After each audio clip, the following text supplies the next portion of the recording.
Welcome back. On April 17, 1972, the first woman competed in the Boston Marathon.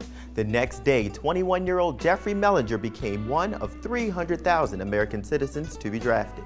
I had a chance to meet with him to find out why he's still going Army strong.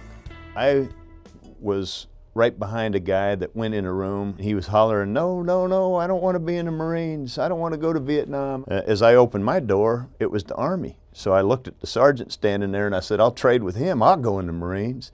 And he told me basically, "Shut up and get in there," and here I am. Give me that.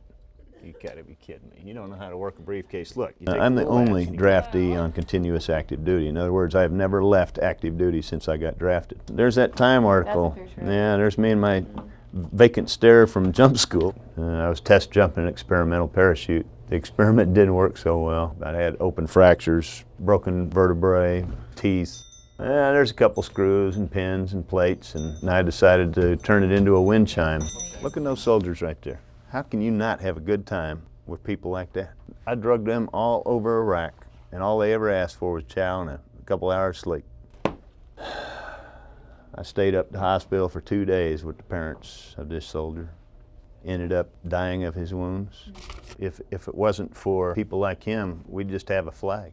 I have been unbelievably privileged to serve this nation for as long as I have.